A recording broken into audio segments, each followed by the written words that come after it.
A historic opportunity for the Louisiana College Wildcats in Lorman, Mississippi, as LC for the first time getting a chance to play against a Division I opponent. And right from the earliest stages of the games, the Wildcats wanted to send a message that they belonged. Louisiana College. And Louisiana College play-by-play man Rich Dupree getting the bird's eye view at Spinks Kasem Stadium.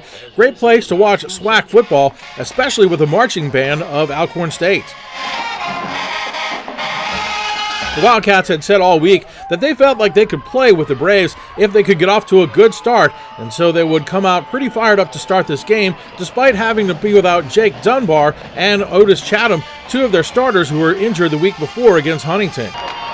The Wildcats would punt away their first possession, and with Alcorn State on the move, looks like they might be going in for the score. John Gibbs Jr. with the pitch, however, Darian Ragsdale fumbles it, and it's recovered in the end zone by LC's Ira Jewett. That's a touchback, and the Wildcats take over.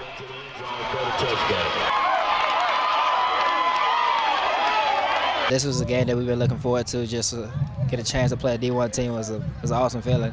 And, you know, we feel like we was being overlooked, and they feel like they're just going to run us over. So we just came out with a lot of energy and enthusiasm, you know, and just played our own game. First quarter, second quarter, man, we came out fearless. You saw, everybody seen, how we, reacted to them boys. And, man, if we play defense like that all year, there's no way we getting a championship. I promise you that. It seems like when the Wildcats have a big ball game, the one player who will step up on offense is senior receiver Kyle Gallion. And Gallion with a nice pickup here before being pushed out of bounds.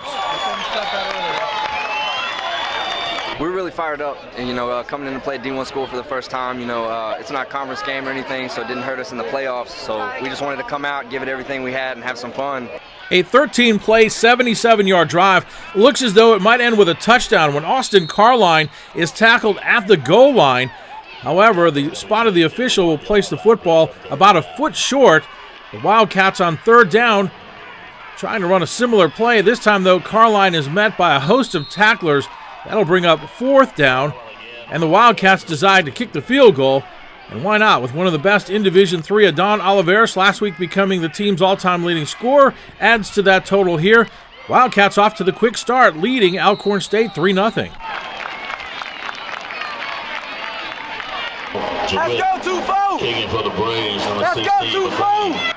That number belongs to Ira Jewett. Saw him earlier recovering the fumble. This time, making the sensational interception, and Jewett is looking to take it back for the touchdown. The 56-yard play has the Wildcats up 10-0, and the LC sideline completely fired up. Let's go! Back up, back up, back up, back up. Those are routes that we've been going through all year, man. We seen it every day at practice, and so I actually ran the route for him and finished it. And when I did, I just kind of tipped it a couple of times. For some reason, I had a bad catching game, really. And so after I caught him, I just kind of hit the sideline, hit the bottom of the numbers, and tried to outrun the big guys, and had to make the quarterback miss, and got blew up in the end zone. So it was all right. That time, man, we had ran a blitz, and I hit the quarterback, and next thing I look back, and I'll run down the field. I'm running behind him like, oh man, hey, it's prime time now.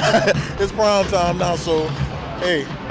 That was a big momentum push right there for us, man.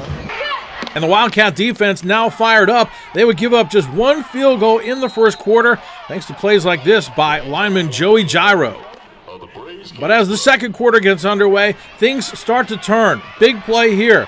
Stepping in front of the Easton Melanson pass is Damon Watkins, the linebacker, returning it from the 32 to the 8-yard line. Watkins, Braves have it 1st and 10. And the Braves will take advantage as Anthony Williams III takes it in from 5 yards out. And just like that, the game is tied at 10. But perhaps the big momentum swing play comes here. Off the punt by Tim Willett. Anthony Williams Jr. this time at his own 18 fields it, makes several Wildcats miss, and the rest won't even get close. It's an 82-yard touchdown return, putting Alcorn State up for good 17-10. Williams finishing the game with 4 returns for 149 yards. That long return marking a big momentum change in the contest. Unlike the previous week, Melanson not particularly sharp in this one, 18 of 34 for 136 yards and no touchdowns. The Braves will add 2 more scores in the first half, the second of which being particularly costly for the Wildcats. Just 11 seconds to go from 34 yards out, Gibbs to the end zone, and the battle between Richard Jefferson and Jordan Payne. Payne comes down with it for Alcorn State. Jefferson on the ground can't believe what he's seeing as the Wildcats now trail 31-10 at the break. They had a little more depth in some areas and just kind of wore us out a little bit up front along with the outside. Like I said, they had speed everywhere, and it just kind of wore us down throughout the game. So at halftime, the Wildcats looking to regroup, and for the Alcorn State marching band looking to entertain.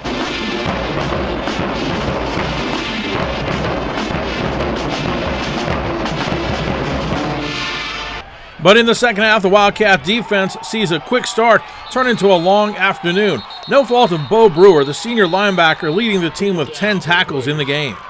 Meanwhile, Gibbs, who didn't have a particularly strong afternoon himself, does connect for 2 touchdowns to Payne. The second one here from 26 yards out extends the lead to 38-10.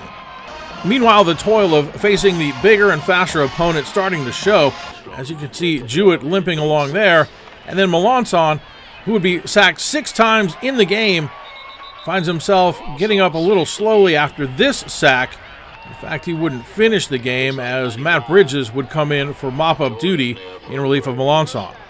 The Wildcats finished the game with only 145 yards on 60 plays, just 14 first down. Meanwhile, the speed of Alcorn apparent here, as that's the backup quarterback, Lenoris Footman, faking the defender to score the final points of the game. The Wildcats, despite getting off to a 10-0 start, lose 52-10, but even so, learn some good things about themselves and gain some respect from their superior opponent on this day. You could have lost last week and won this week, and it wouldn't matter. You won the most important game. Hey, now next week you play somebody that stole our dream last year. We got to get our head right for next week. The experience was great. Playing a D1 school like this, playing the talent that we got to face today definitely showed us where we're at. We're going to go tomorrow, watch film, learn from our mistakes, and then prepare for TLU next week. In the end, the Wildcats proved that they can be a good football team, even up against top competition. In fact, Ladarius Gardner, their junior wide receiver, told me after the game the thing he was proudest about was the fact that the Wildcats, when things were slipping away from them, did not turn on one another. To a man, the Wildcats seemed to feel that this game taught them enough to help them improve, and yet showed them where they still need to get some work done. Next week, the Wildcats are back home when they host Texas Lutheran. I'm Al Quartemont reporting for Wildcats Media and D3Football.com.